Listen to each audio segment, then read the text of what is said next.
This is Infection, the H1Z1 podcast, recorded live on Tuesday, August 11th, 2015, episode 30.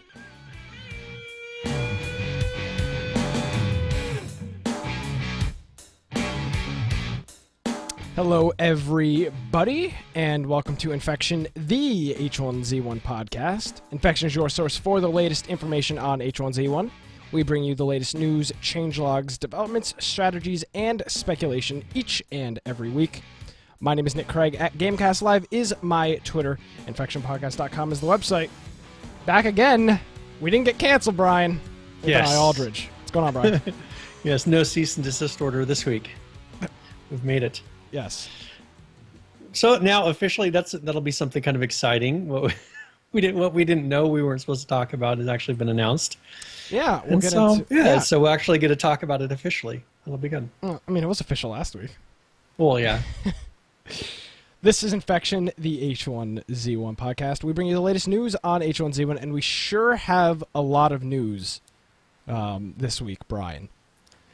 Well, yes. But first of all, I'm going to give some contact information really quick. Yes, go for it. And if you want to go find me on the internet, you can go to either biteoftech.com, and that's with an I, or you can go to google.com/plus Brian Aldridge, and that will take you right to my Google Plus page. Or, of course, we have our website. And if you want to go to infectionpodcast.com, we have a contact form over there.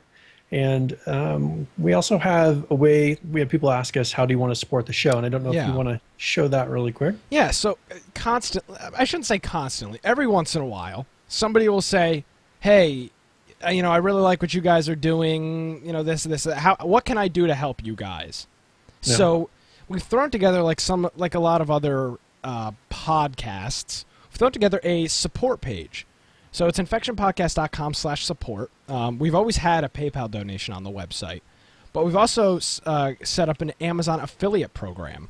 So, Brian, the way that this works is you go to the website, or you can go to amazon.infectionpodcast.com, and pretty much what happens is any of the anything you buy on Amazon with our affiliate link, we get literally pennies on the dollar for the stuff you're buying on Amazon.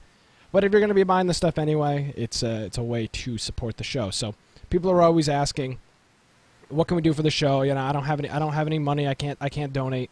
So you can do that with Amazon if you're an Amazon shopper, or a direct PayPal donation. So that's how you can support the show, and coming in the chat and watching the show live. That's the support. That's fun for us. Yeah, exactly. So you can do that over at infectionpodcast.com/support, or if you just go on the website. I put a little easy to remember, or easy to see link on the left of the website. Click that; it'll take you to a link. Yep. And that's it. Alrighty. That way you don't have to put money out of your pocket, and you can just buy things on Amazon. That's what I do all the time. Yeah. So we're officially selling out, Brian, on episode 30. We're official sellouts here. Speaking of selling out, we've got some news that broke today, Brian. Yes. And so we covered some stuff last week that we weren't supposed to cover last week, but there was a communication error last week during the show. We didn't know that was what we weren't supposed to cover. There was a communication problem. We got it all sorted out now, but it was official today, and it was announced today, the official H1Z1 Invitational 2015, taking place at TwitchCon in San Francisco from September 25th until the 26th. That's TwitchCon. Yes. But the official H1Z1 Invitational, which will be a Battle Royale tournament with some of the most popular streamers you can imagine. You got guys like Summit, Lyric, Cole Carnage, Gold Glove, Towley, CDN the Third, just your typical H1Z1 streamers. They're going to be battling it out on the 26th of September from 10:30 a.m. Pacific until 12:30 Pacific, and the winner is going to be getting a prize pool that is going to started out at $5,000. What Daybreak pitched in $5,000 to start it. Mm-hmm. So $5,000 into the pot, and what they will be doing is they will be releasing a special invitational crate inside the game that will come with about 20. You could possibly get about 20 streamer T-shirts. There's a few new gun skins, and we'll get into some of these later, and a few new emotes and stuff like that. But 25% of the proceeds going towards the keys for those crates will go into the added prize that pool. Yep. Exactly. Well, and this is something new because this is the first gun skin that we've seen. Yes. We've talked about them, but we've not seen that. I slipped on that last week too. Oops. But I didn't show a picture of it, so we're okay. But the shotgun skin is something that's coming out here, and then is the AR skin, right? Yeah, there's an AR skin, and then there's the shotgun skin, and then there's also a knife skin, which we haven't seen before either. So well, they did the machete skin, which was but that was the machete. This is and that wasn't really a skin. That was more for, that was more branding. I mean, it was still a skin, but it was branding. And so these ones have. You want me to show some of them here? Yeah, if you want to pull, and then we can show the video after that as well. Yeah, which one do you want to show?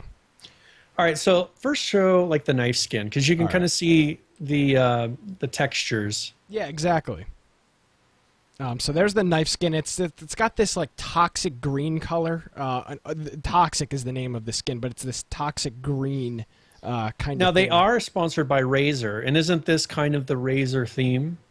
Razer is sponsoring an Alienware or some of the big sponsors for this upcoming event. Yeah, I mean that's definitely the Razer and Alienware green. So I wonder if that's kind of where they've gotten this. It's possible.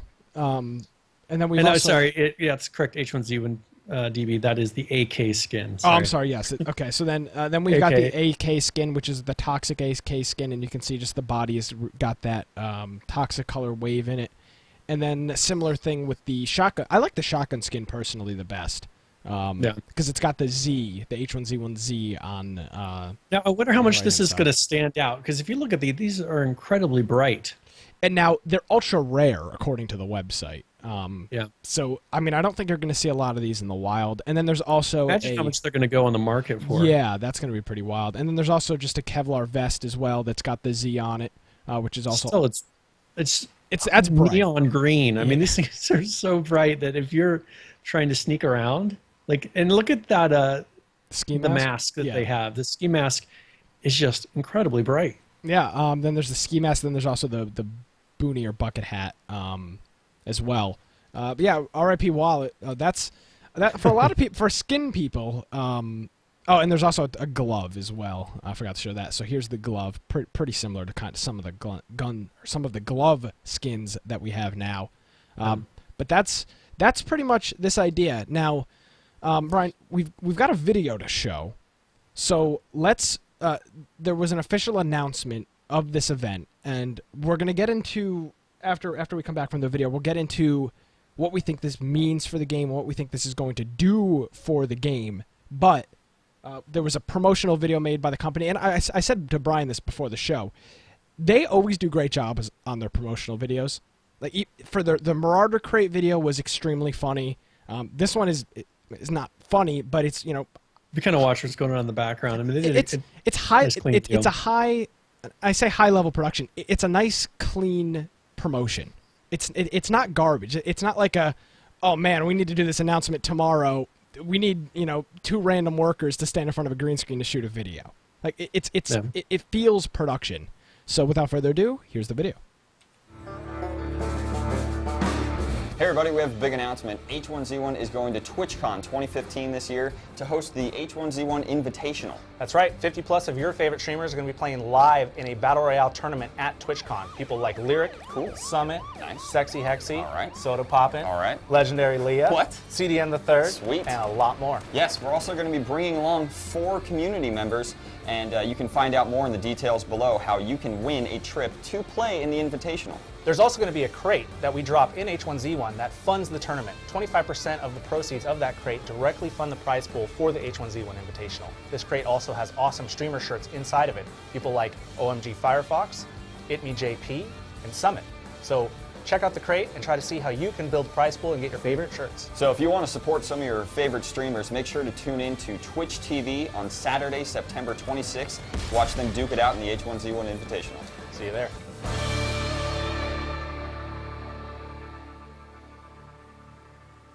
And there we go. Now, first of all, brilliant idea on the funding. Like, can we just say, like unbelievable idea?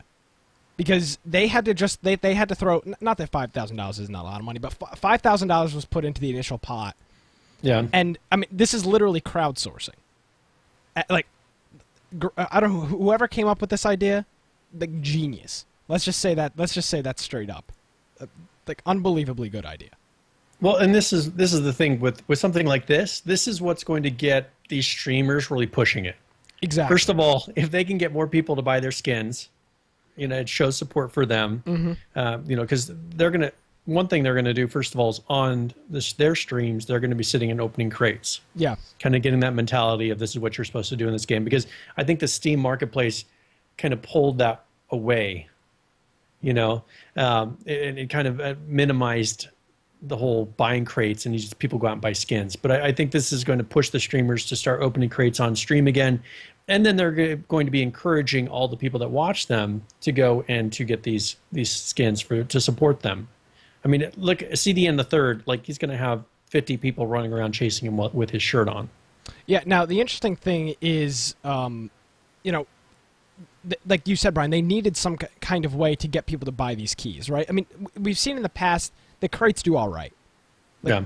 But this, like you said, Brian, the hardcore fans of these streamers, may drop $5 on keys, which may not sound like a lot, but that's going to keep adding up. And you've got a few people that say, I really want that CDN the third shirt, or I really want that Summit shirt, or I really want that Cold Carnage shirt.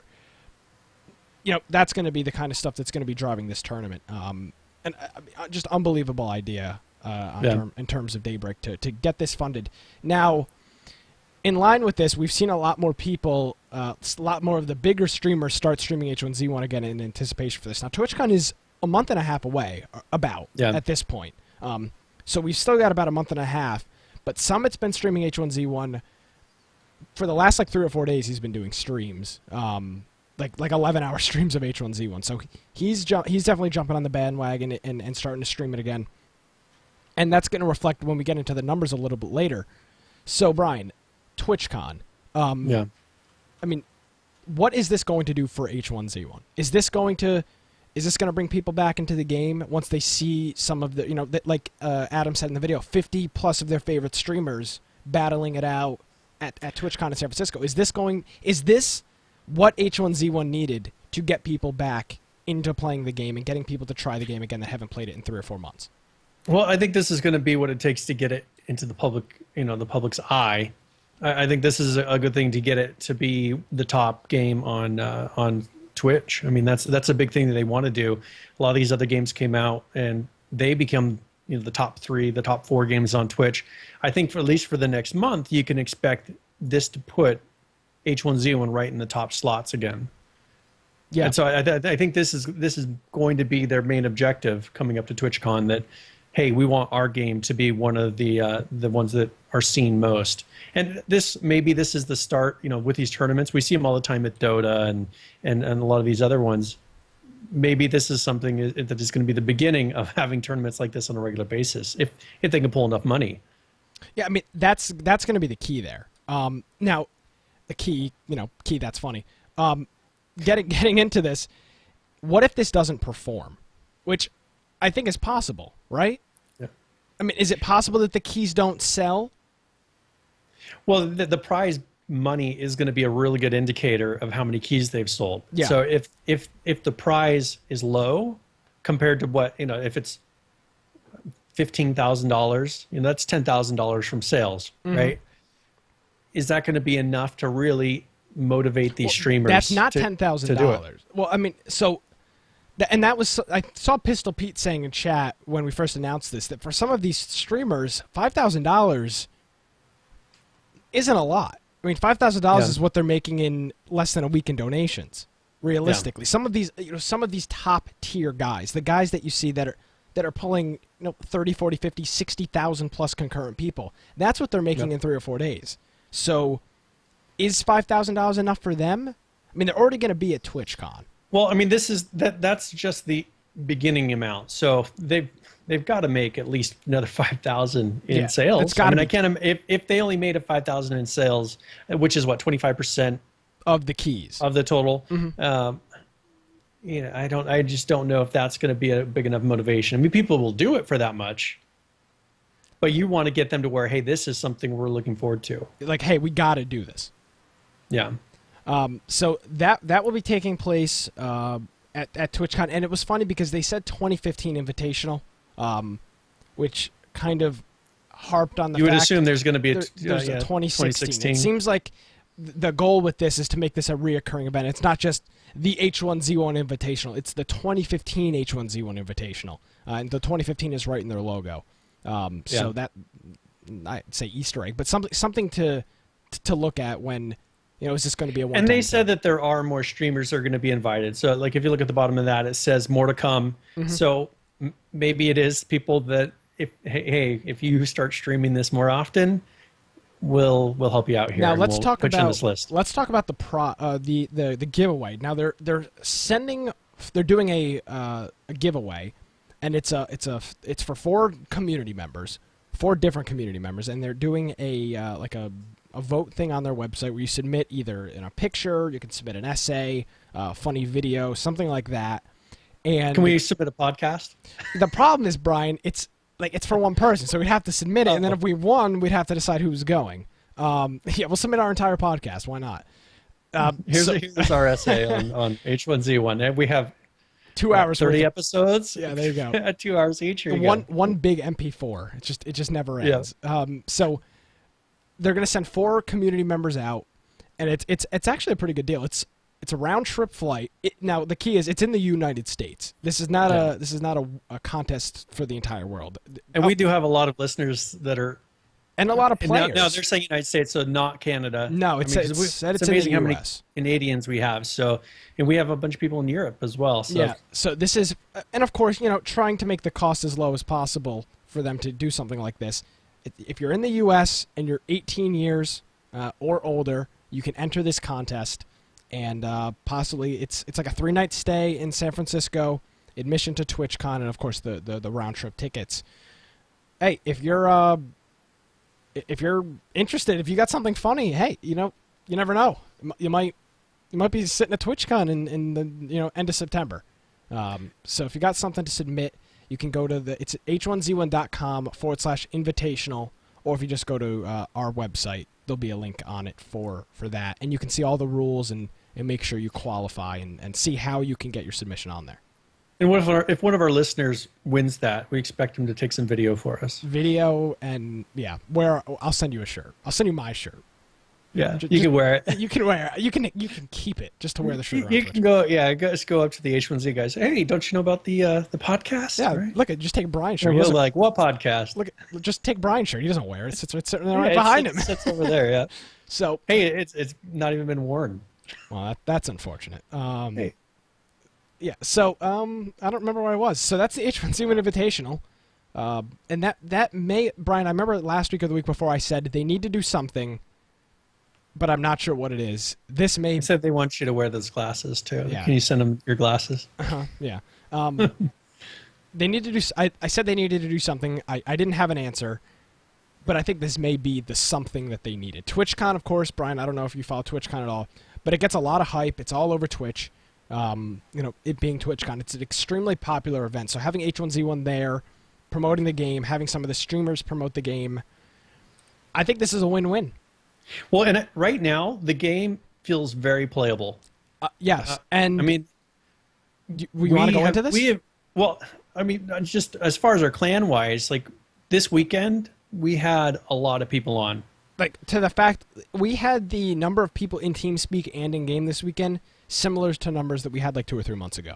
Like, when our clan was at its peak and when H1Z1 was at its peak with clans, that was similar to the numbers that we saw this weekend. Yeah. And so, and it was weird, like, we didn't have all these crazy bugs. We did one of the 5-man BRs and our team won. I mean, it was a good week. And it was fun. Like, a lot of people, they would go in and get frustrated.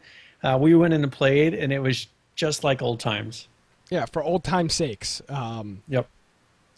And so that's one thing that I'm very impressed with. And, kudos for these 3 weeks of patches have really made a huge difference in making the game to where you're not, because especially people that play a lot, you go in there and you just hit these bugs and you're just like, oh, this is so annoying. You're getting kicked and your cars are blowing up. And let So it's just frustrating. It's frustrating. Now, this week, there were some debatable kills that I personally was involved in that I could have said, hey, maybe these people were hacking, or maybe they weren't. Maybe they just had, maybe they were using some type of third party. But for the most part, like I was part of, and I was the only man in like an hour standoff that we had. Yeah. Us against another group, and this was another legitimate group, annoying group, but like full legitimate players. They came to our base and were trying to kill us, and they killed like 3 or 4 of our people inside the base. But we prevailed in that. But it was like an hour long, and there were no cheaters. I didn't have to worry about somebody speed hacking into the base and killing me from behind. I just had to worry about the 3 or 4 players that were outside trying to get cover behind rocks and stuff like that. Now, the one thing that we have noticed is if you could get them talking over the radio. Yeah.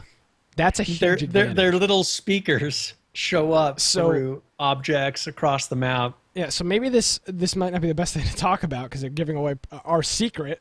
But there's these one guys on our server that they're trash talkers, and I can give my fair game of trash talk back. But I'm not being belligerent. I'm giving it back to them. I'm not swearing at them.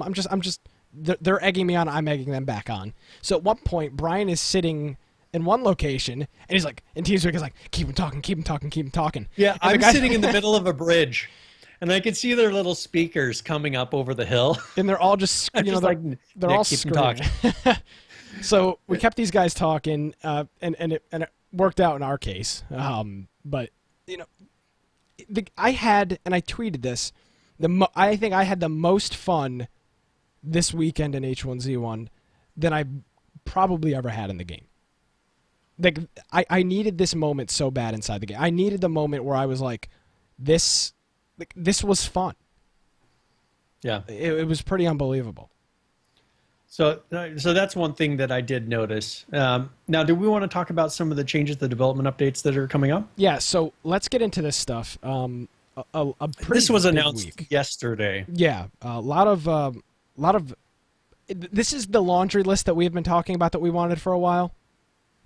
So this is the kind of stuff we're going to get into. Now, I recommend if you are a H1Z1 enthusiast that you go through and read these posts. But for time's sake, we don't have time to read through the entire posts because there's a lot of them. So Brian, do you want to kind of hit some bullet points on this one, and then I'll take the next one? All right.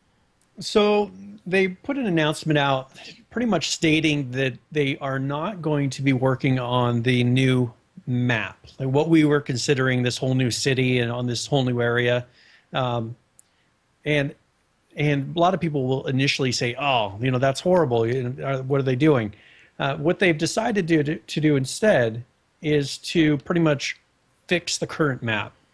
And to pull those things from the last one, from this thing they've been working on that was supposed to be the new city, start pulling that into this. So they are still working on, the point of interest, like the hospital that's going to be released soon. He states in this post that during August and September, they still will be releasing the hospital, doing the new zombie types, which are the screamer and then the female zombies. I'm assuming that's pretty much what they're including there. They're going to be implementing a guild/clan system that will be mostly a permissions thing initially. It's probably not going to be a full-featured clan system, but probably for bases and things like that, getting the permissions down. They're going to be releasing the initial professions. Of course, they put version 1, so it's going to be a work in progress. And then base building improvements. So one thing they talked about was that construction box that you can put materials in and helps with construction, but also redoing the user interface for construction. So, and then a lot of these other things, they put pretty much what is in the new test server. So they're changing how they roll out these updates. And if you listen to our podcast, pretty much how we've said, hey, here's really how you should guys be doing updates to the game, is getting a stable test server first, and then rolling that out every time it's stable. I mean, I remember saying that multiple times. That's pretty much what they're going to start doing, is rolling out test server updates as things get fixed. Once they feel like they have a nice stable build of the test server, they roll that out. So do you want to go over the list of some of the main things that they're updating on the test server. They have but before that, Brian, the problem that we had in the past, and the reason that we saw these game-breaking bugs that weren't on the test server is because they would have a somewhat decently working test server patch, and then the live patch would incorporate things that they had never tested. Yeah. So you would have a mixture of somewhat tested ideas, things that should have just worked without testing, and then new things all mixing together in one live server patch with, in my opinion, too many variables to try to figure out what the actual problem was. Was it something that was on the test server? Was it something else? Or was it something brand new that we've introduced? Because not everything was implemented into that test server early enough. Exactly. Because the schedule is so stringent. There was a Thursday and a Tuesday. I mean, you don't have a lot of time there. There's not a whole lot of business days in between Tuesday and Thursday. So, or in this case, Thursday and Tuesday. So, this is really nice that they're going to do this. So we're going to have fully functioning test server builds that will be, if this post is accurate and they stay true to this, it will be an exact mirror of that build onto the live server. And they are still going to be doing patches to the regular servers. Yes. It's just not going to be a guaranteed, hey, this every week we're doing this. They're going to be doing a rollout of, okay, once it's stable, so it's still, a couple, 3 patches a month, so not quite one a week. I mean, they're guessing probably about 3 patches a month. Yeah, that's what they're saying. So you'll still have one, maybe, you'll probably have a test or a live server patch every week and a half, week to week and a half, depending on what's going on that week, how much stuff they're implementing on the test server. For the most part, nothing is really going to be changing, but there won't be a set day. You're just going to see a patch every week. They'll just announce it, be like, hey, there's going to be a patch tomorrow. If you're enjoying how the regular servers are right now, I encourage you to go test on the test servers, to go check it out, because a lot of these things, they just haven't rolled out this patch quite yet, but it has a lot of these fixes, like for that camera that's been flipping all over the place when people drive. The jumping height mechanics are supposed to be adjusted, I guess, because it's been difficult but these are some things that we've announced in the test server build, but these are just not on live yet because they're kind of waiting, getting it all stable, and then they're going to roll it out. One thing they've done is the AI responsiveness and overall spawning, because I know people have been saying either with animals, there's not enough animals. I've heard some people say there's not enough zombies. So that'll be interesting to see how, whether when they say the AI responsiveness and spawning, are they talking about the animals or are they talking about the zombies? Exactly. Or both. I would assume, AI, I'm going to assume, AI, artificial intelligence, zombies, animals, stuff like that. Yeah, so I don't know if they're just overall, because right now it seems like there's a lot less animals than there used to be. Depending on the server you go to, there's more or less zombies. Some servers have more zombies than others, and I don't know if it's based on the server population. Let's cover this really quickly, too, before we get into this. There is a total shortage of animals, to the fact where you can't. It's difficult to get fuel for vehicles. It's difficult, exactly. It's difficult. You have to not worry about using your vehicle that you have stored away because you haven't seen a deer in 3 days. It's unbelievably hard right now to. I couldn't imagine trying to feed a group without animal traps. I was saying that to the guys the other day. I said, "Hey, if there was no animal trap, or there were no animal traps in this game for rabbit meat, we'd all be dead. We'd be berry farming." Yeah, I mean, we'd have a whole room full of berries.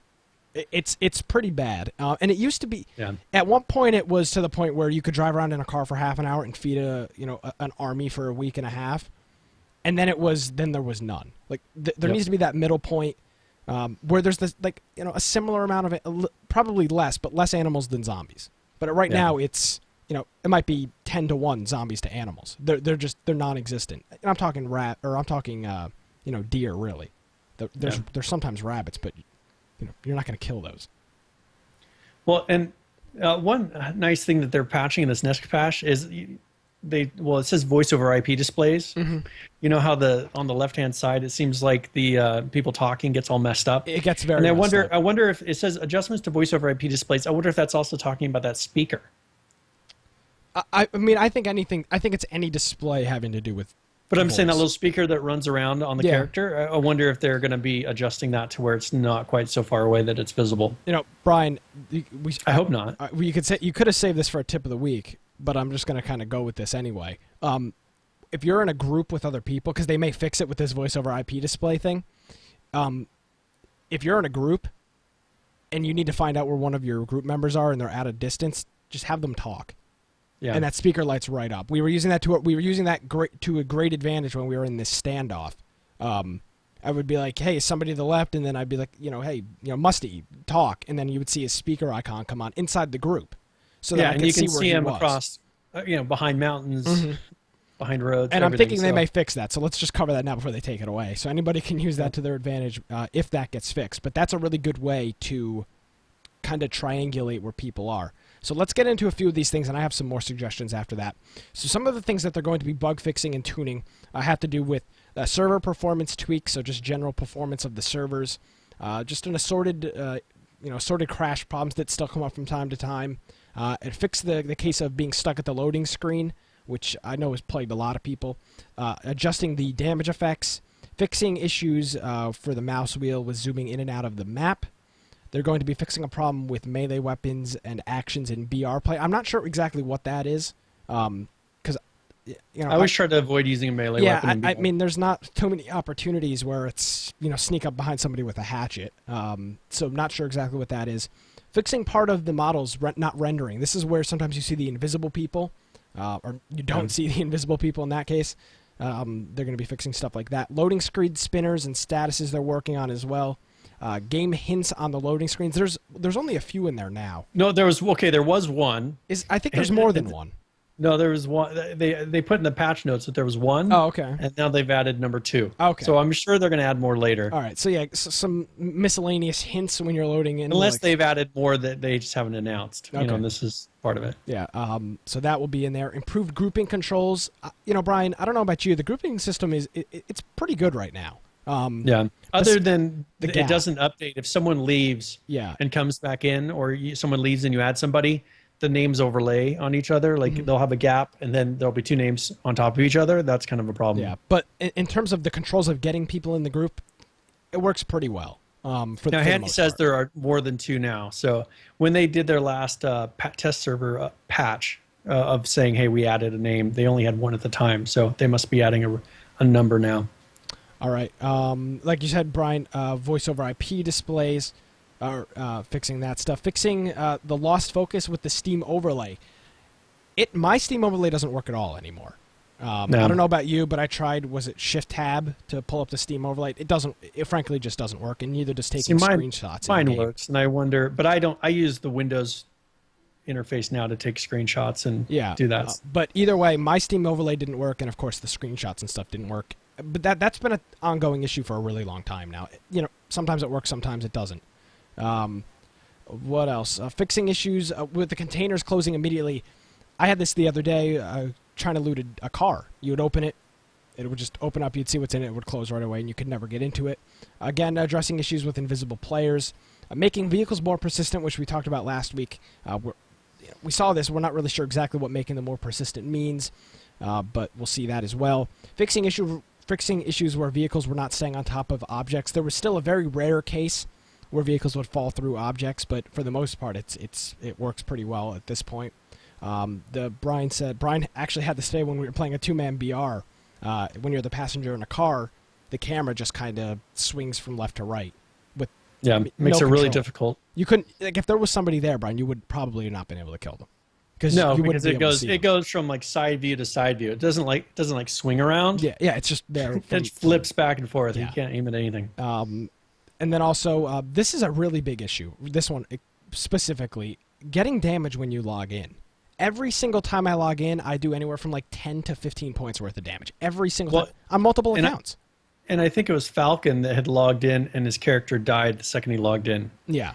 Because he had some damage and it pretty much just gave him enough damage with this bug to kill him immediately. So I don't remember that being a problem until like recent. It seems very recent because I've not run into this in the past. So that's definitely something that they need to work on. AI responsiveness and overall spawning.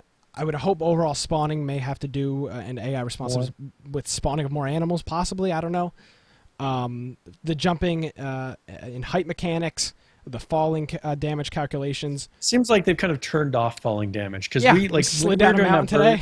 Earlier today. That would normally kill us. And we slid down half a mountain. 3/4 of the way down the mountain, and I was fine. Didn't do any damage points. So probably try. But then there were also some cases where you would fall a little bit and die. And you're like, how did I die just falling this little bit? Fix it, again, preventing damage on initial login. Some of this stuff is duplicate. And then fixing code preventing some files from properly loading. I would assume that's asset-based stuff. And then, of course, adjustments to placement rules. Because somehow structures are still being placed on You can't cement. put walls in places where they're supposed to be able to put walls. Yeah. And we ran into this in some bases. Yeah, so there you go. That's the laundry list from the 10th. And that's the development update. That's stuff that they're going to be working on getting into the test server. And then we'll see a live server build of that. I think tonight. There's supposed to be a build today. And I'm refreshing Reddit constantly. Not seeing anything yet. So by the end of the show, we may have it. But as of right now, nothing. But there will be one, of course, probably right after we're done with the show. That's how it works. Yeah, that's how it tends to So work here. at the end of this post, he talks about this new map. So I want to go into a little bit of detail of what this new map means.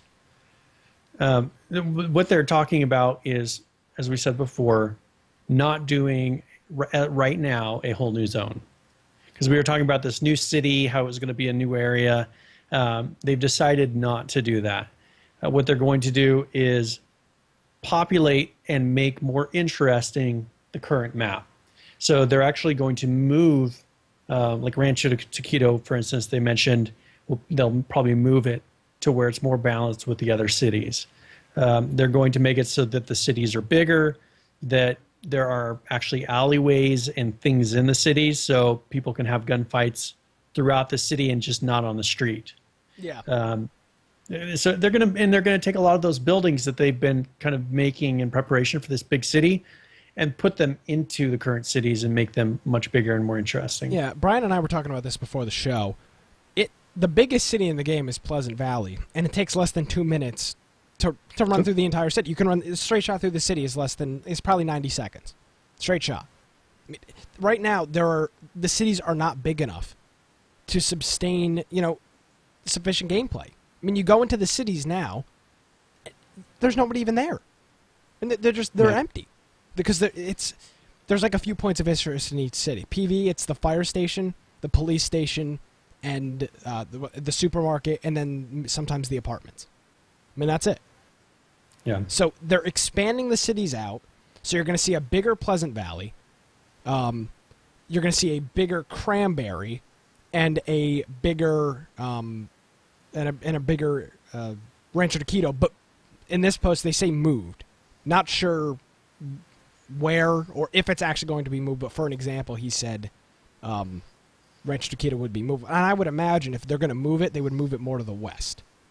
More, I imagine they would just take it and just shrink Hunter Drive and move it closer to the Zims area, so that you would have more of this triangle between PV, Cranberry, and up to Rancho Taquito. And that's one thing they did say in here, and I know like Nisco from our clan has constantly been saying, hey, what about the plants? Like everything looks the same, all the trees look the same. One thing they say is they're going to actually finish off the remaining forests, and they're going to add 2 more different types of Biomes. So different types of trees, different, so right now they have the forest area, and that's what they've had.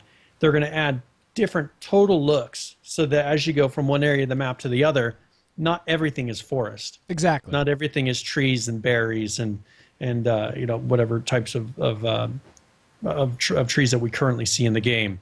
So this is going to be something pretty big that will really give you that feeling. And I know when we talked about this before, we were talking about Grand Theft Auto, and how you can go from one end of the map to the other and you go from desert to more of a tropical to a forest to, they really transition from place to place on that map. And I think that this is going to kind of be their goal, to where it feels like when you go from one area of the map to the other that you're going to different climates, totally different types of areas. So that'll be nice. And they said they're going to be redoing the mountains and terrain to really give them more detail. Yeah, right now they're pretty bland. I mean, they're all the same. I mean, and part of this was we're going to make the mountains look different so you're not confused. Like in certain cases, you're wondering, is this Spence Hills or is this the mountain in the middle of the map? Like sometimes you just can't get tell. more detail to where they're actually more unique. Yeah. So when you're seeing that mountain, you're like, oh, I know that peak. That's this area here. Because I mean, you kind of know when you look at the center mountain. All right, I generally know where we're at. Yeah. But some of the other ones are really kind of mixed together and difficult to differentiate between. Exactly. So that's the kind of stuff they're going to be working on. Now, Ron, we've got a few screenshots here. So the first one here is this is what a road would look like in the city, and some of the stuff that jumps off to me. You've got a lot of boarded up windows and doors, so you can see a lot of that in here. The streets look a lot wider. That's a bike lane. It looks like you've got the middle of the street, and then you've got a bike lane, and then a very big even sidewalk. Putting the detail of having like the paint on the side. I mean, just things like that. Chipped off, yeah. Yeah, I mean that I noticed that it's not like something they just drew a line and said, all right, this is going to be a road, fill it in, with a cookie cutter. They actually took some time, and not all the windows look the same. If you look on there, there's the doors that are all different. Yeah, new door frames. And then there's also these little awnings over some of the windows that you would see in some cities as well. The next one here is an example of what they're trying to do with the mountains, kind of trying to diversify them a little bit and make them look not so cookie cutter. Next one is a four-way intersection. This one specifically has traffic lights hanging over it. This is a metropolitan city, four-way intersection here. It's 2 lanes in each direction with a turn lane. So a total of 5 lanes. This is a city right here. I mean, this almost looks like a parking garage up at the top of the image. So that's something else we have to look forward to as well. But pretty big intersection there. Here's another view of that 4-way intersection. It looks like looking straight down, and it almost goes as far as the eye can see. Right? I mean, you're starting to lose focus of the cars all the way at the end. It's pretty hard to do that at this point in the game. You can almost see it from one side of one side of a city to another. Well, the longest one is definitely Pleasant Valley, and that one is fairly long, but there's not a ton there. I mean, it's kind of the same buildings on the right-hand side if you're going north. It doesn't have as much to go do. You're not going to go through and search the buildings as much. I mean, there's a few one-level small restaurants and things like that. And then the apartments are the only ones that you can really take some time and go through. Yeah, because other than that, there's nothing else in them. I mean, what's the best thing you found in that restaurant? Like maybe an axe or something like that. It's just there's a lot of buildings where it's just not even worth going to. Right now, the problem is you kind of learn where everything is. So I know, like, okay, that building, there's nothing in. That building, there's nothing in. Skip, skip, skip. And so there's really just a few buildings that are worth going into. And so as a person who's been playing quite a bit, I know, all right, ignore 3/4 of the city. There's nothing in there. Let's just go hit these points of interest and get out. And I think that's not good to do, because you're taking out a lot. Maybe if they could come up with some sort of more of a random loot generator to where you don't know what's going to be in a certain building. Because I know on certain apartments, if I go to the top, there's probably going to be a shotgun. On another one, there's going to be a 308. And if you work your way down, most likely you'll find some ammo. And then if you go to Zims, you might find a few things here and there. But it's not like I don't know what I'm going to find in this building. I know what I'm going to find if it's there. Yeah. And I don't think that's how it should be. And Joe is saying the streets need more clutter, and he's exactly right. It just needs more stuff. There just needs to be more in the city, because right now it's a barren wasteland. Trash cans that have blown over and are laying on their side, and just have it be what you would expect after some sort of a disaster. Yeah.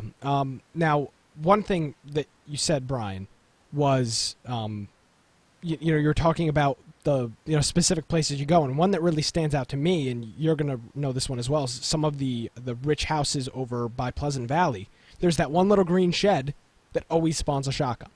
Every single time you go there, there's 9 times out of 10 there's a shotgun. So, and it's stuff like that they need to get rid of, because my run through Pleasant Valley is maybe the shed like that, the fire station, and maybe one other place, and then I'm out. I'm not in Pleasant Valley.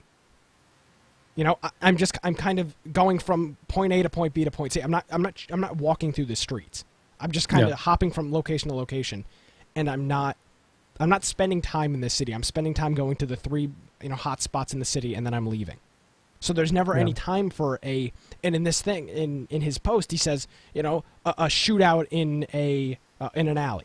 Like, I've never had a shootout in an alley in H1Z1. The shootouts consist of, half the time is me driving through in a car and people are shooting at me. That's a shootout in Pleasant Valley. I mean, when was the last time you had like a real hardcore PvP shootout in Pleasant Valley, Brian? Well, I mean, the problem right now is they're always so long distance because until they got the weather, I mean, you could shoot somebody from halfway across the city. Yeah. And so there wasn't really, it's more of, my shootouts have not been shootouts. It's just people come running up to me yelling friendly, friendly, friendly, and then shooting you in the head. Yeah. So you want to see also mentions, ducking behind dumpsters and using stuff as cover, which right now you don't really do. Your covers is running into a building.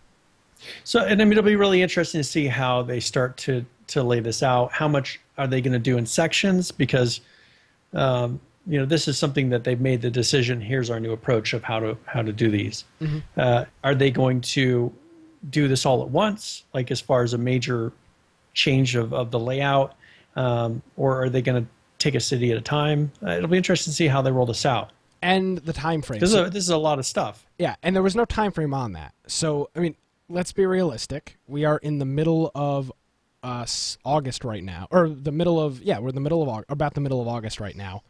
Pulling up a calendar here, Brian. Yeah. Are we going to see this before October, November?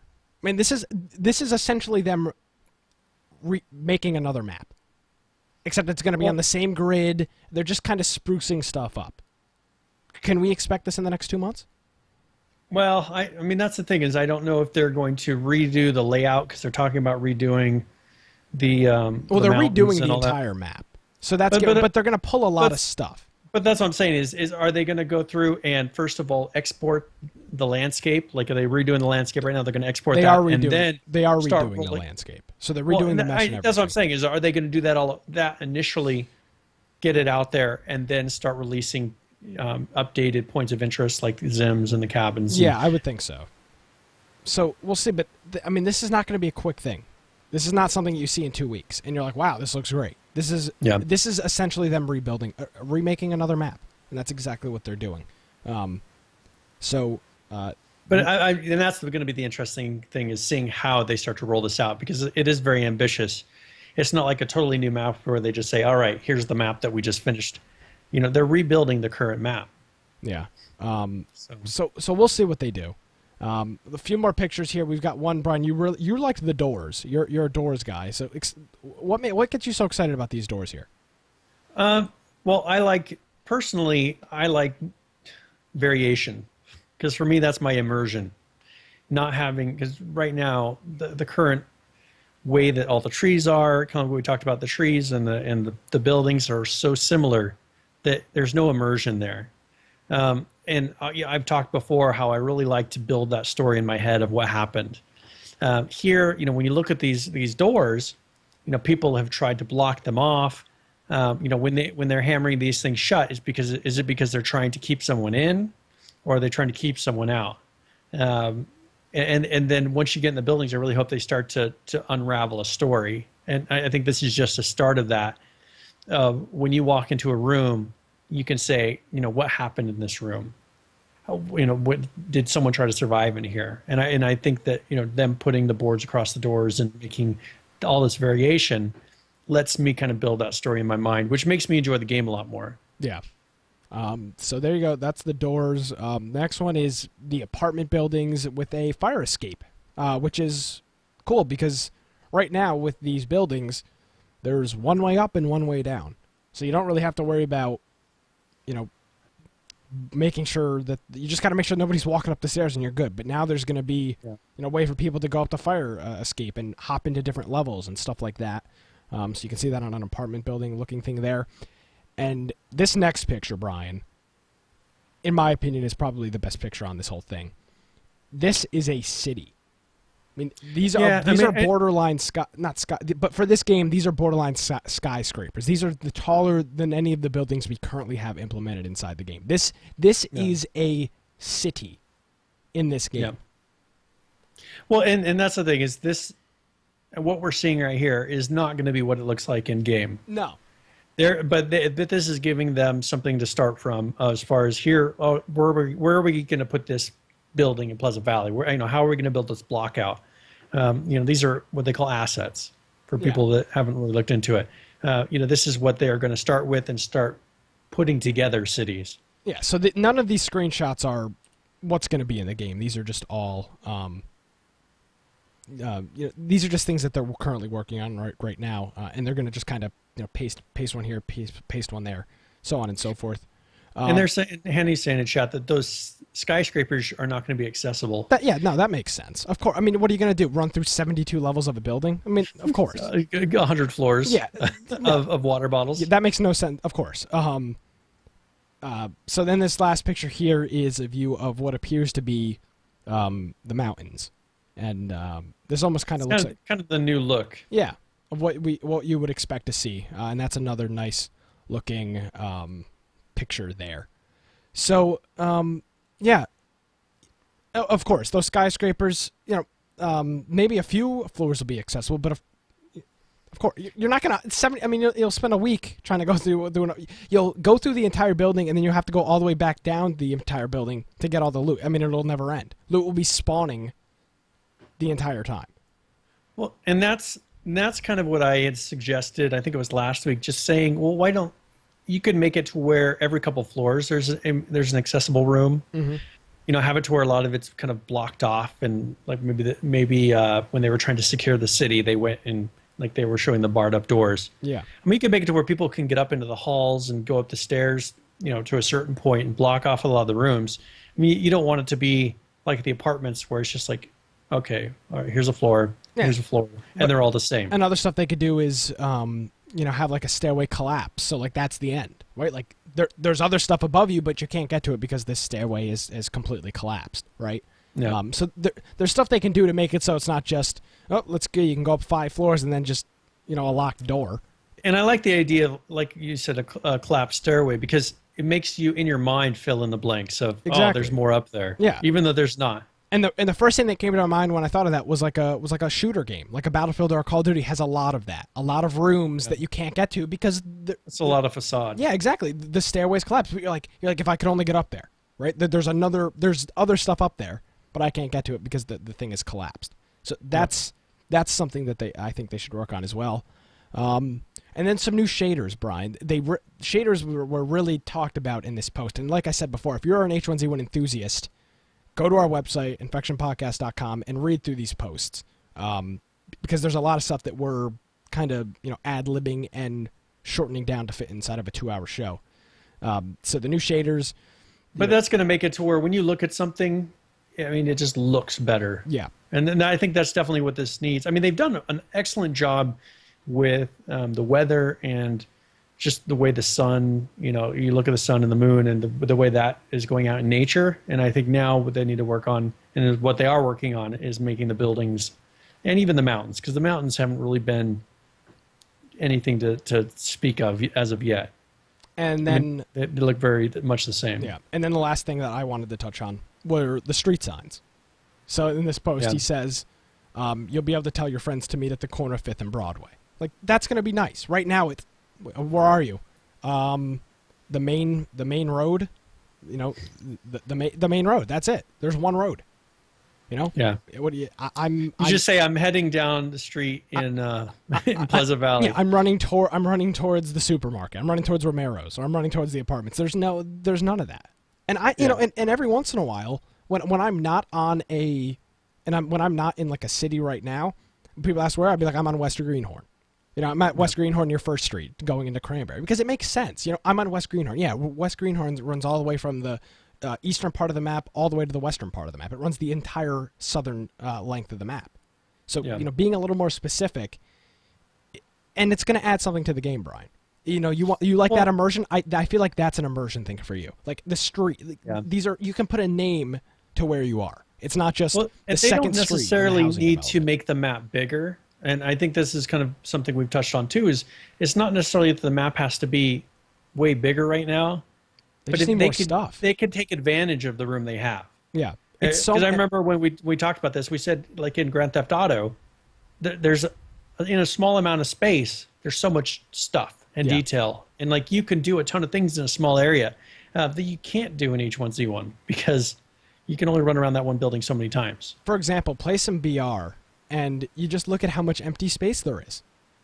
Yeah, it's 3/4 of the map is just a field, just a flat field. I mean, they could do BRs that are like a BR that starts and is limited to like Pleasant Valley, or is limited to Cranberry, and it starts out with a smaller number of people with, and it's a quicker game. I mean, you could do all kinds of things with that. And I'm going to bring this up now too, Brian, because Brian and I played two-man BRs today.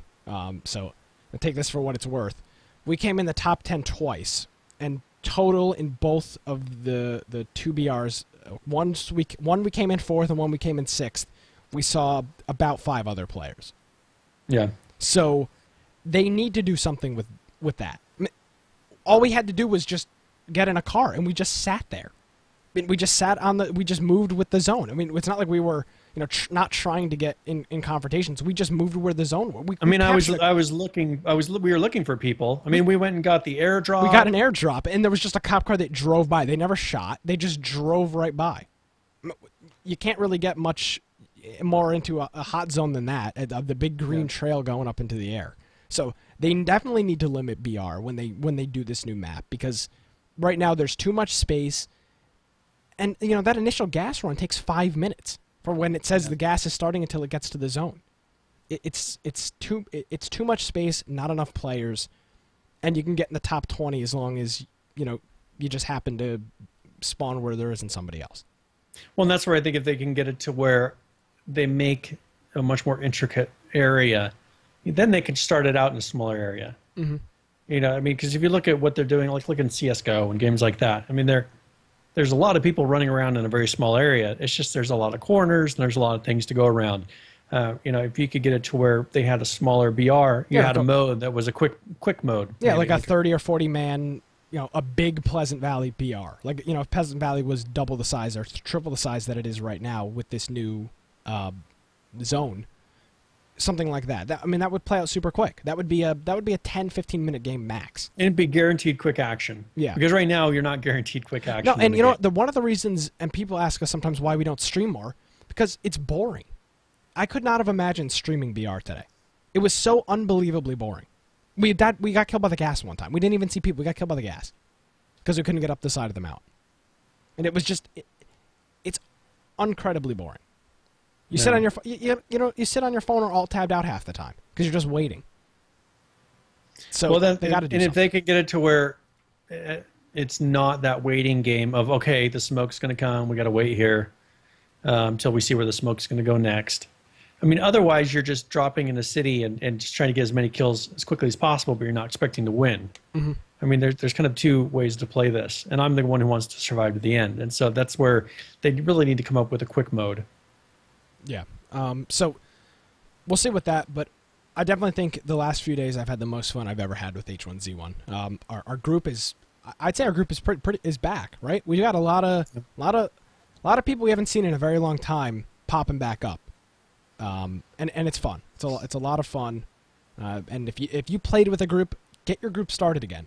Ping a few of your friends and say, try it out. Get back I think you'll be impressed with where they're at. That's what I've been saying for weeks now. I've been saying it for weeks, Brian. They need to get the groups of friends that used to play this game 3 or 4 months ago and get them back into the game. It takes one friend, and in our case it was Ferment, to get everybody back on and playing the game. He's like, hey, everybody, we all sit in TeamSpeak anyway. He's like, hey, let's all get on this server and play. And that's what we've been doing for almost a week now. So if you are that friend that wants to get back in H1Z1, ping your friends and get them back on a server. We're playing on a low pop server right now, and there's a lot of action. Yeah, a surprising amount of action on a low pop server. Well, because they're groups. I mean, they're groups of people. It's not just random individuals. The ones that are on the server are pretty much small clans, and that's been a lot of fun because you know where they're going to be. And as you saw, you can kind of goad them out of their bases. Yeah, which is exactly what we did. That was the CB radios are a lot of fun. I'll just tell you that.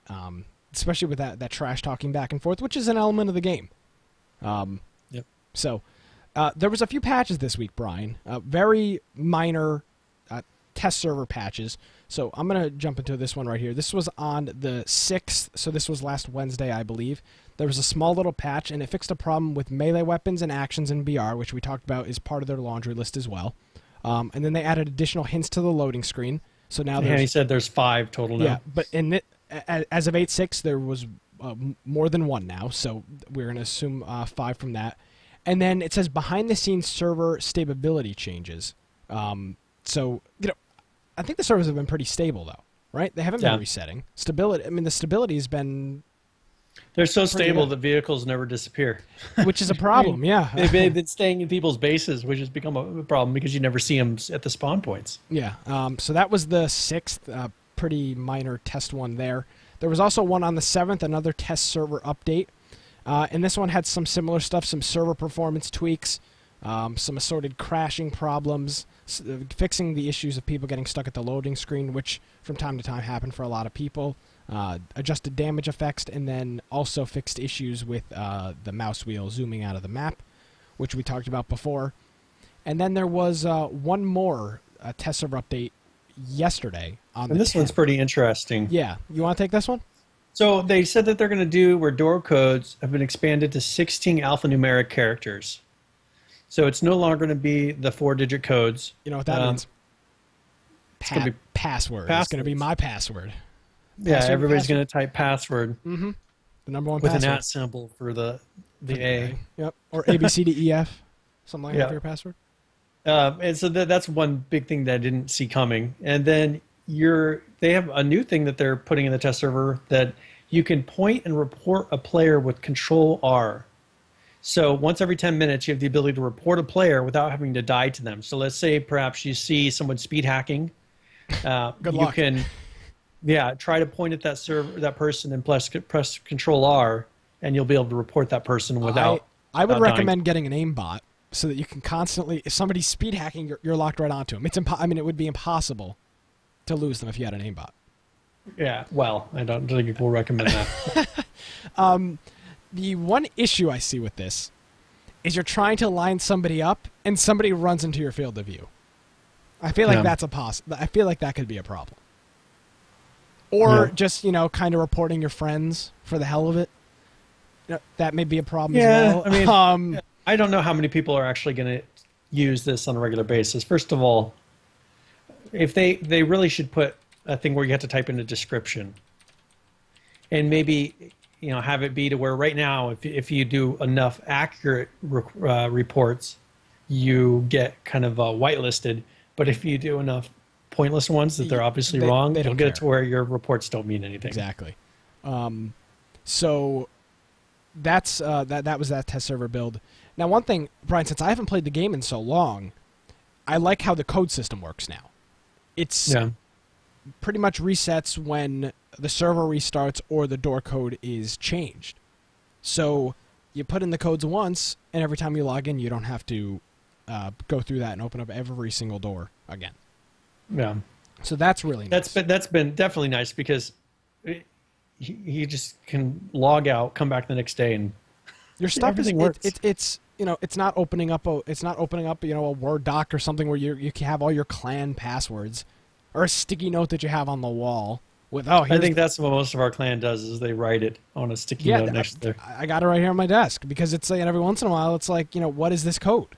But hopefully the permissions thing, which they talked about, them working on, make this so it's not really that big of an issue. You'll have a clan and a group, and you won't have to worry about passwords because there'll be a permission system. So, if you're an owner or an officer of a clan, you won't ever have to worry about putting in any passwords for any of the doors. They'll just automatically open for you. Well, yeah, I think that'll be a really nice thing because then we can say, hey, this person has the ability to go in without having to give out any code. Exactly, because any code is a security flaw. Because if you kick somebody, then you have to go and change the codes, which could be a pain. It is a very big pain. We've had to experience that. Yeah, we've experienced that a few times. So, Brian, I started something this week. Yes. We were sitting in TeamSpeak, and when I go away for an afternoon, I come back and it was trouble like this. It was the morning. we do a lot of talking in TeamSpeak, just general game stuff. Like we almost do like a mini podcast in TeamSpeak almost every day. Like we're throwing ideas back and forth, and we're talking about all that stuff. And the free-to-play thing came up again.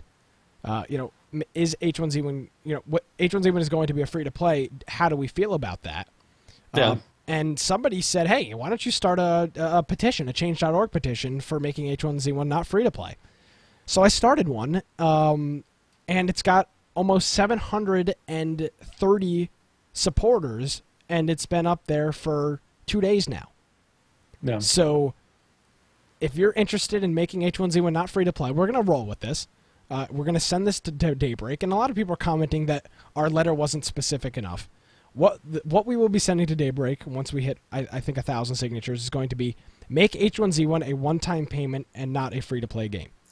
Now, and here, let me give my opinion on what free-to-play is and what free-to-play isn't. Okay. Because I think that with free-to-play, they still have options to make money because, first of all, they have to maintain servers, correct? I mean, Daybreak is having an ongoing monthly cost of maintaining servers that we play on. And so it's not like, hey, I'm going to pay $20 and then, for the next 20 years, I expect you to keep servers up for me all the time. If they can do things through skins and still bring in income, I'm totally fine with that because most other places that do massively multiplayer online games will charge you look at WoW. It's $15 a month to play that game. Yeah. Beyond all the expansions and all the things that you pay all this money for. So it's not like, okay, let's say, we pay one time $20 and then we don't expect to ever in any way support, keeping the game up again. Do skins and crates and things like that, but make it to where it's not a free-to-play game. Make it to where there's a payment and then you get a certain amount. I've had it where with some other games, you pay, if you have a subscription to it, you get a certain number of credits each month to be able to spend on skins and things like that. I mean, you could do something like that if you wanted to. A lot of people think that when we say we don't want the game to say free to play, that we don't want Daybreak to be making any money outside of the. In my opinion, the game should be $40. $40 one-time payment, even hell, $60. Charge it, make it a AAA title. Do a $40 one-time payment. Have your skins and have all this other stuff. People are saying they're going to make crazy amounts of money with the free-to-play model. I have not put a single penny into H1Z1 besides my $20 instant payment that I played to unlock the game, and I won't. I'm going to be frank with you. I will not put another single dollar into H1Z1 for a skin. It doesn't appeal to me. That's not my thing. Members in our clan, they're into that. That's their thing. But free-to-play will not work for this. It's not. See, if you can get it to where you pay $20 and then allow for other revenue sources that do not detract from you being able to play the game. Yeah. So don't charge for BRs, but make it to where, if anything that is not affecting my gameplay, like skins, if I want to go and get skins, I can buy keys and things like that. But it's not affecting my actual gameplay. It's not like an upgraded shotgun. It may be a skin on a shotgun, but it's not an upgraded shotgun. I think that you should be able to have the ability with whatever you pay to play anything in the game, and then they need to bring enough in to continue upgrading the game and maintaining all the servers. Yeah, and the reason we're bringing up this free-to-play aspect because the inherent, and a lot of people assume this had to do with hackers. Hackers are good. Hackers are in Battlefield 4. That's a $60 title. Hackers are in Call of Duty. That's a $60 title. Money is not going to keep the hackers out. But what it will do is make it so that characters do not log out with loot, which is going to be the inherent problem with the free-to-play. People think we're crazy, Brian. Yeah. If the game is free-to-play, you will create a free Steam account, which is free, and then you will create a free H1Z1 account, which is also free. Yeah. And then you will have a second account. So you will have Nick 1, Nick 2, and Nick 3, and whenever you want your loot not taken, you're going to log out with everything useful that you have. You're going to have 3 tan military backpacks, and you're going to log out with all your loot. And people think we're crazy for thinking that. You are insane if you don't think that that's going to be a problem. That's it. That's exactly what the clans. Do. That's what the clans will do. Clans are already doing it now. Clans already do this now, including ours. Yeah. It's not a secret. This is what people do. Jay Delory in chat, he says, well, here's a question. What if you pay like $1 for a certain amount of wood planks and metal scraps. That's pay to win. That's not what we're talking about. I don't want it to where you're buying materials. It's the buying skins, I think, is just fine. I mean, that does not affect gameplay. I mean, imagine like in CSGO or in some of these other games, if you were able to buy a gun that did better than all these other guns, that would totally ruin the game. And they can't have it to where you can pay money and get more materials or get bullets or none of that. But the skins, it doesn't have to be free to play to where anyone can come and sign up an account and create characters. They could still do these skins. I think that's what they're failing to realize is they can still do some skins, give people skins or, people that pay, make it so where you can get stuff randomly. Yeah. Now, I mean, there's so many different income sources. You could think of a battle royale tournament, right? $5 entry or $2 entry into a battle royale tournament. Maybe they do tournaments every other weekend or once a month. I mean, there are so many avenues of income. If they just charged $40 for $20 is lowballing it. This game is worth more than $20. $20 was the early access price. $40 would be worth this game and its final product. You could release crates whenever you wanted to. You could release skins whenever you wanted to. You could do paid BR tournaments. There are so many different income sources that you would also have. Yeah. And, I don't think, I think there will be an inherent problem if this game continues to be free to play. It has nothing to do with cheaters, and it simply has to do with people with multiple accounts. Yeah. When you used to be able to have multiple accounts on the same server, that's what people used to do. At their base, they'd have 2 accounts. So somebody would kill them near their base, and they would log in on the second account, and then they would be have a second fully geared person. Well, and who are they really trying to attract to this game, first of all? Because little kids. But they're not. Those aren't the ones spending money. Well, I mean, that's what a free-to-play game is. When you go to free-to-play, it's just going to become a bunch of 13-year-olds. And, I mean, talk about frustrating. And a lot of people are saying they're going to make more money free-to-play. We're not saying don't sell any of this other stuff. We're saying charge $40 for the game and then charge for that stuff, like Call of Duty does with DLC. And that's one thing where they're doing the opposite. Don't charge for battle royales. Don't charge for battle royales. Charge for skins. If you make it a pay for the game, and then you charge for the ability to get skins, everyone has the same chance in playing the game. No one has a benefit from paying money other than buying the game outright, has any more of a chance of having a leg up on someone else for any of these extra things they paid for. Yeah. Other than maybe they are a little more camouflaged. Yeah. I don't know. I just think unless they address these issues, which have to do with the multiple characters, until they address that, this is what I see the solution. And like MattyBot is saying, look at Team Fortress 2, look at Dota 2. They're free to play and charge solely for cosmetics, and they make a lot of money. Okay, but the big change in that is there is a progression system with those games. You kind of get a better gun, and like in Team Fortress 2 or in Dota, you build your character. I mean, you get different skins in it. I mean, it's kind of like a progression thing. In this, what's the difference of having one shirt versus another? Really, I mean, there's no progression to it. I mean, it's hard to explain, but it's like there's not really any progression to this game currently. And so if you have 10 accounts, what's the difference between you using this account versus that account? There's no difference, other than you have some different skins. I feel like in Dota 2, it'd be a waste to have 10 accounts. Like, what would be the point of having 10 accounts? Yeah, you'd have all 10 low-level accounts because you have to level up each one at a time. There's no level system. You spawn in and you're the same level as everybody else.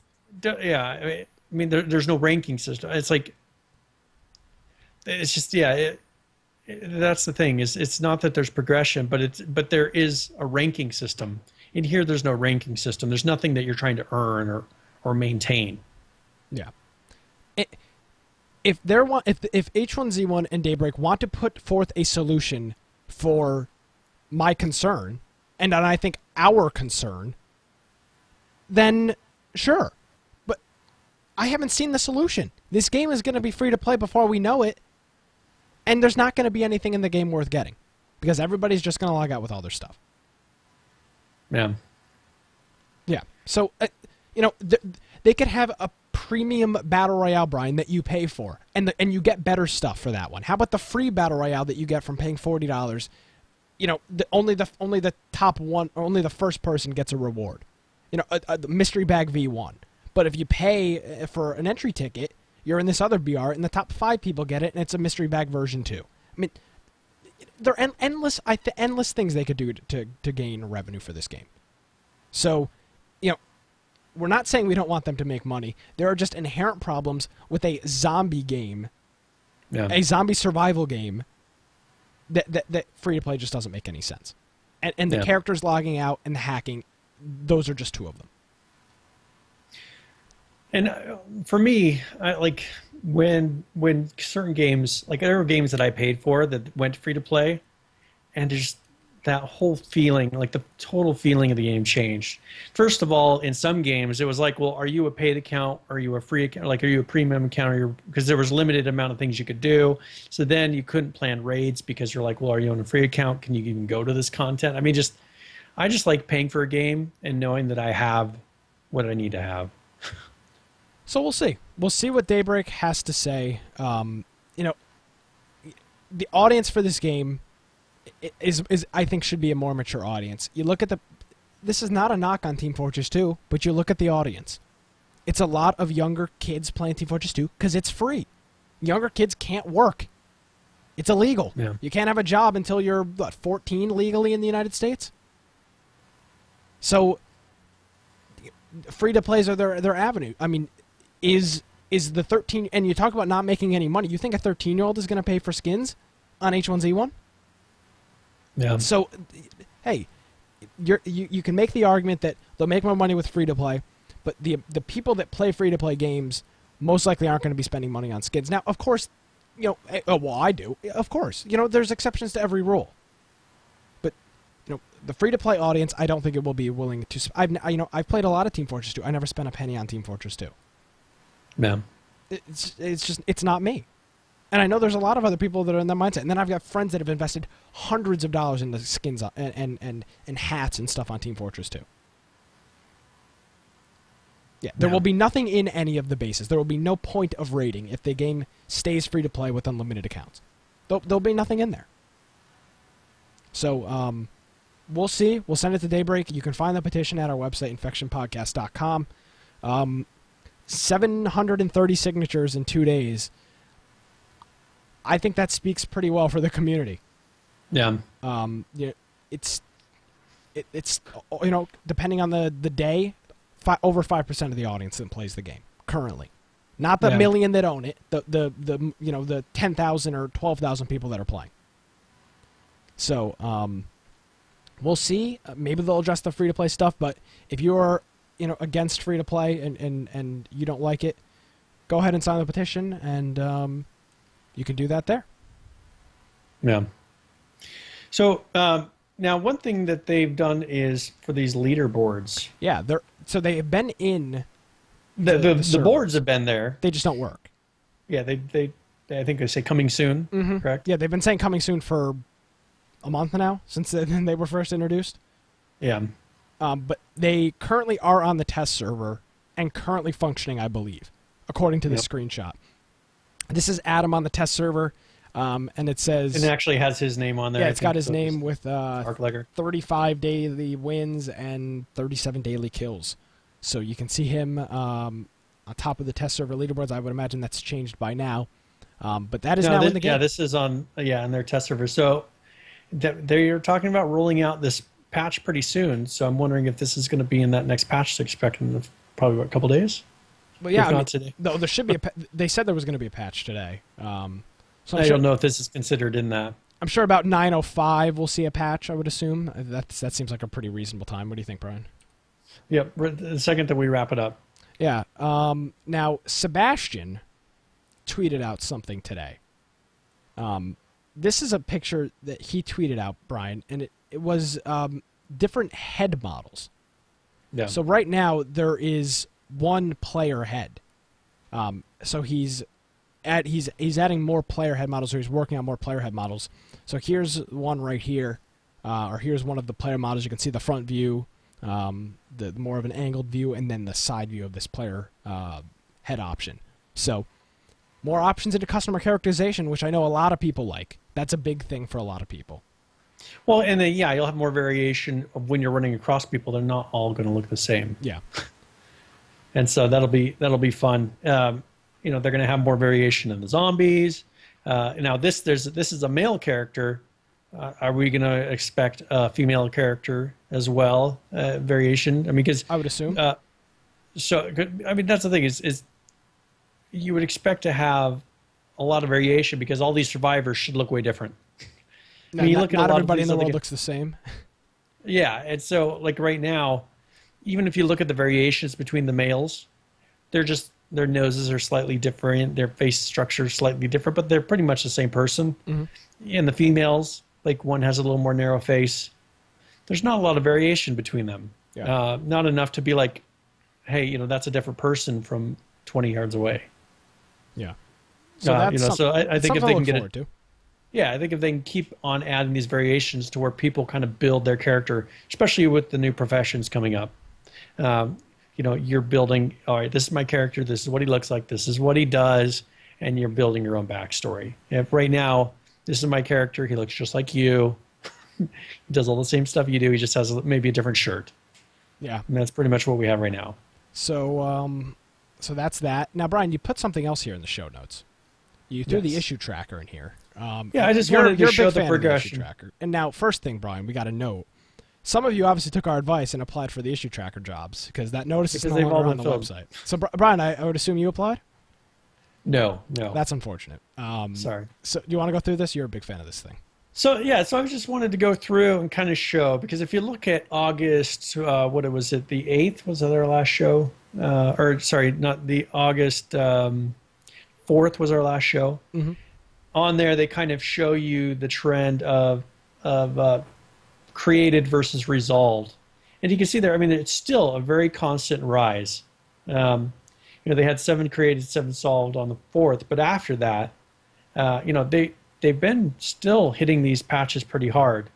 I mean, they have it 20 to 65. If you look at the number today, they've had 65 resolved issues. And whether some of those are being closed because of, you name the reason, maybe they're finding duplicates. But I think it's important to clear out the issue tracker for the important things. Yeah. So I guess there's more people there now, right? I mean, they took the notice, so maybe people applied, maybe people didn't. So maybe we'll see an uptick in the issue tracker? Is that maybe safe to say? Yeah, I mean, if they can get it to where they're all legitimate, because there's still some issues when you go through the issue tracker, you're like, this is still an old issue. So I think they're really trying to clean those out to get it to where everything that is in the issue tracker is actually a current issue. And if they could get that, that would be so much cleaner for the developers as well. Mm-hmm. And so I think that's what their real big goal is. But if you look, I mean, they're getting down, they're getting it down to where there's not that many issues in comparison. But still, if you look at like hot issues, there's 1,950 hot issues. So there are a lot of issues that they haven't either confirmed or they haven't, marked as being one that they're tracking. There's still a ton. I clicked on this hot issues thing, Brian, and the picture is just a bear mauling a guy inside of his shack. Yeah, that's a hot issue, and his base is on fire. It appears. Yeah, that is sure a hot issue. Now, if you look at that though, that hasn't been an issue for a while. Yeah, well, right? The AIs are so good now that they just go right through that. They don't even bother checking if there's doors there. Yeah, well, but I haven't ran into this. It's like when I go into buildings, it seems like the zombies are staying outside the door now. Yeah, the zombies definitely. I'm not sure on bears. It's been a while since I've had a bear chase me into where I made it into a building. Yeah, we stick away. But on this, is that still an issue? Should that still be on the issue tracker? And that's what they really need to clear out and get it to where those things are all cleared out. Yeah. Or do the issue tracker in a different way to where there's, I don't know, make it so there's not 2,000 issues. Now, Brian, I'm looking at this. This bug was created on January 16th, 2015. Yeah, but it still says unresolved, and because it was updated 2 hours. It was updated 2 hours ago. So this guy's still updating it. But that's been 6 months. So this guy was updated it 2 hours ago. So that's why it's a hot issue. Yep, and he's saying July 13th still an issue. Yeah, they're running through the floor. Yeah. So this is an ongoing hot issue. Yeah. Yeah. So Brian, let's transition away to our everybody's favorite part of the show now, current players. And I wanted to do a little side by side because this morning when they announced the event, the Twitch event, the peak players were 18,311. That was the 24-hour peak, and at this time in the morning, there were 16,419 people playing. Yeah. Now we do a fast forward to right now. This is after the announcement. There are currently 17,540 people playing, and the 24-hour peak was 19,506. And the 7-day peak was today as well, which was 19,506. So it worked. I mean, it got people back on. There were 16,000 people playing after the patch this morning. This TwitchCon announcement came out. The H1Z1 Invitational came out, announced. You know, they almost hit 20,000. That's good. That is okay. So go to the players in the last year and then click it onto 1 month. Players in the last year and click it onto 1 month. Okay. So if you look at this, like this is that uptick that we were talking about last week. Look at how it's consistently going up. I mean, you'll have, one day maybe a little bit higher than the other, but I mean, if you look, they were around 15,000 consistently, and now you're getting to where day after day you're over 17,000. You're coming up on your 20,000. Yeah, it's these last few days for whatever reason. Maybe it's got something to do with Summit and some of these other guys streaming the game for 5, 6, 7, 8, 9 hours, or maybe it's just people are trying the game again. But something is driving people back to this game. And like to go up to the players in the last 7 days. I mean, if you look at that, every day it's getting a little higher. Yeah. Yeah, you can see the peaks. And this is exactly what we were saying. They need to figure out how to do this. This is what we were saying exactly they needed to figure out. They needed to figure out how to bring back people to where, rather than having the gradual downturn every day, people less and less until wipe, have it to where it's gradually going up, constantly growing. And that's what you want. So there are numbers again. 20,000. I mean, that is a good amount. And how many of those are in BRs? I mean, there's probably a lot of them that are doing BRs right now. Yeah, but like I was saying before, even the low pop servers, there's people. Yep. So depending on your low pop server, that varies as well. So yeah, that's current players. Next week will be the true test. Because of the announcement today, those numbers may be a little skewed, but we'll see. Yeah, we'll see. I mean, if over the next 3 days there's still 20,000 players, and if we go over 20,000, that's a really good indication. Yeah, I mean, being realistic, today may have been the highest they may get with the announcement today. But if 50 of these top streamers, they got to start practicing, right? I mean, you're not just gonna sit down at Battle Royale and win. I mean, they're going to be sitting there encouraging their people that are watching to get their skin and to go. I mean, there's going to be them getting their community involved in this. Yeah. So that is what we'll wait to see. The uptick it's been in effect. I think we've been talking about it for 3 weeks now. This general uptick. So every week it's a different thing. Remember Brian, not too long ago we were looking at it and the 24-hour peak was like 13,000. Yep. So we're definitely seeing an improvement there. That's very good. Yeah, Brian, you do a segment every week. Yes, my segment is Tips of the Week, and this is where we go over, first of all, for a beginner tip is something that maybe a person who's been playing just for a couple weeks or a couple days, something they may find interesting, something that if maybe they don't play survival games. It'll be some of those tips that some of us take for granted. But then we'll have our advanced tip, which is usually something that even if you've played survival games before or played first-person shooters, you'll learn something new as well. So this is our Tips of the Week.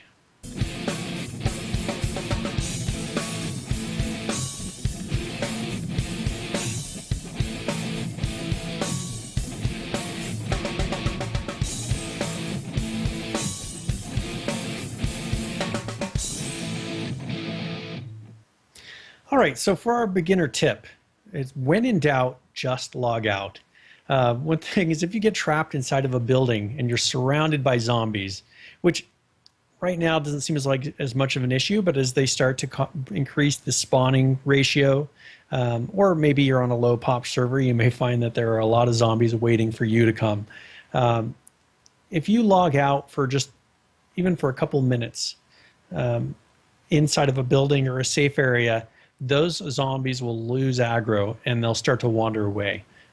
So if you get to where you're totally surrounded, there's no way for you to get out of a building, log out for a little while and then come back, and then you should be able to leave the building, or at least run out, maybe aggroing a few on the way. That's something that was my idea. That name. When his in doubt, little just log out. catchphrase. Yeah, It's he true. read my tip of the week, and he's like, "When in doubt, just log out." It's like, all right, sounds good. That's copyrighted. Don't use Yep. that. Got to pay royalties. And so this is something where I've seen people feel like they're totally trapped in the building. They're like, "Can you come rescue me?" Well, log out. You can log out for a few minutes, and those zombies will wander away or aggro to something else.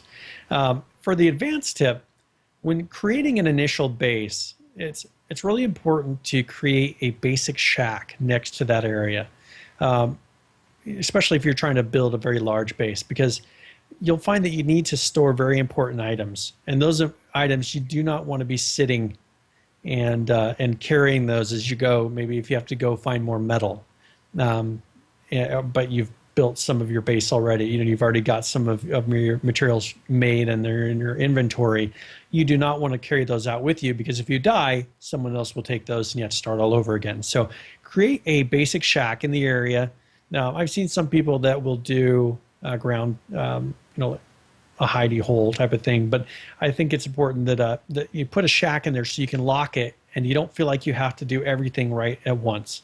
You don't have to worry about people coming across as you're out gathering materials. So build that shack next to it, put a door on it, you can lock it up, and then as you gather materials and build pieces of that base, throw them into some sort of a chest or even a barbecue or something inside of that building, and get it ready to where you can actually put the base up and not feel rushed to do it. So those are our beginner and advanced tips of the week. Alrighty, thank you for that, Brian. And one other quick thing going along with your advanced tip of the week.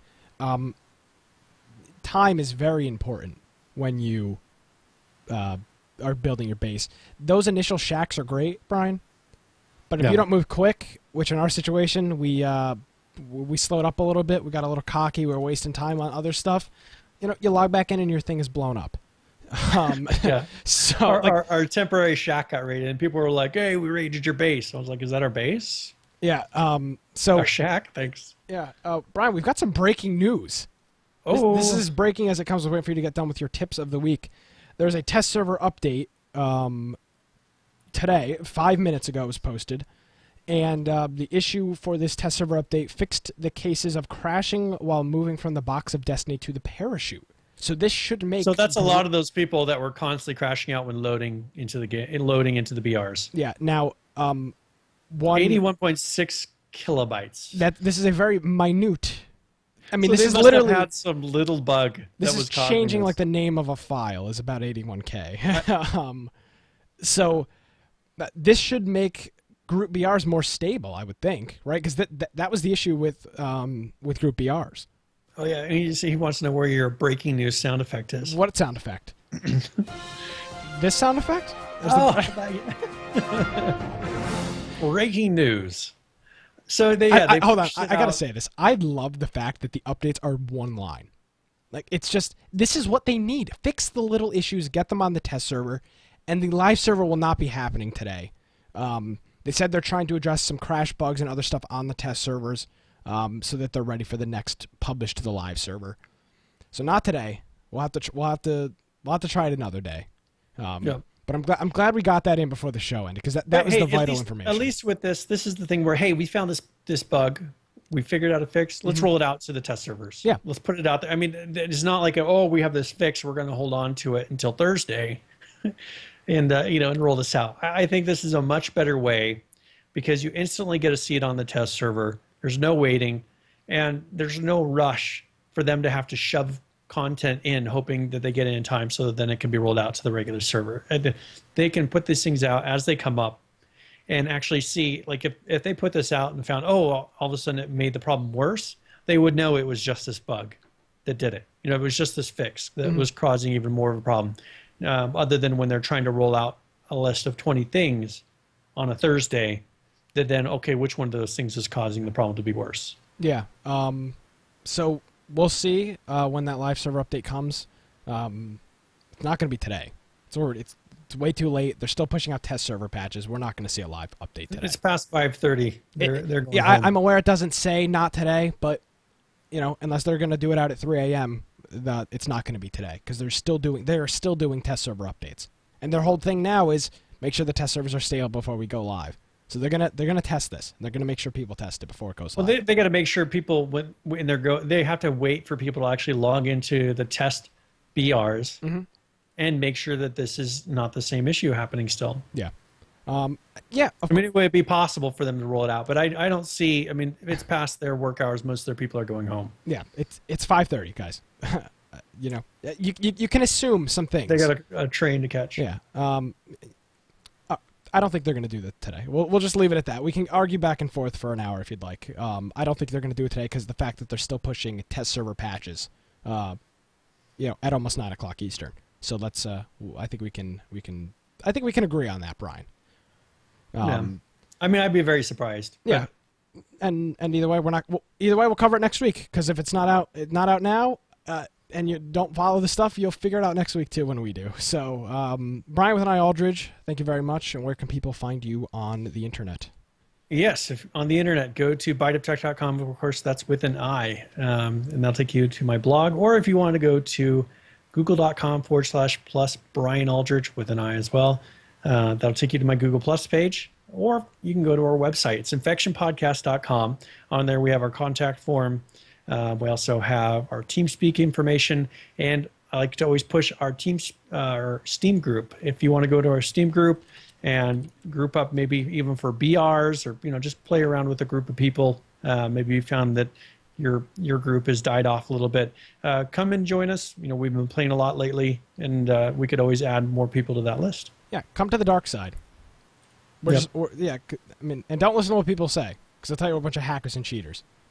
Which, if you play with that group for an hour, you realize that is not true. But, Brian, really quickly here, I really want to encourage anybody, get some friends and get back on H1Z1.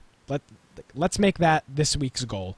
Get on with your friends and just play some H1Z1. I guarantee you will have fun. Guaranteed, if you spend a few hours with a few buddies playing H1Z1, you will have a good time. I can guarantee you that much. So definitely. And I've been enjoying even BRs too. Like we did that 5-man BR. And we had a great time. Yeah. We had an excellent gun battle at the end. It's amazing how the numbers drop quickly too. Because we had a 5-man BR, and there was 5 people left. It's like 4. It's 4 of us. There was 4 of us still there, and we're like, we got to go find this one guy. Yeah. So there you go. That was a lot of fun. Brian, thank you very much, and we'll see you next week. Guys, don't forget, you can also support the show. It's infectionpodcast.com/support if you feel inclined to do so. This show is available on pretty much any podcast app you can imagine. It's also on SoundCloud, it's on Stitcher, it's on TuneIn, and it's on YouTube as well. You can pretty much get it wherever you like and wherever you feel the need to do so. My name is Nick Craig. At Gamecast Live is my Twitter. InfectionPodcast.com is the website. And we'll see you guys next week for Infection. Have a good week, everybody.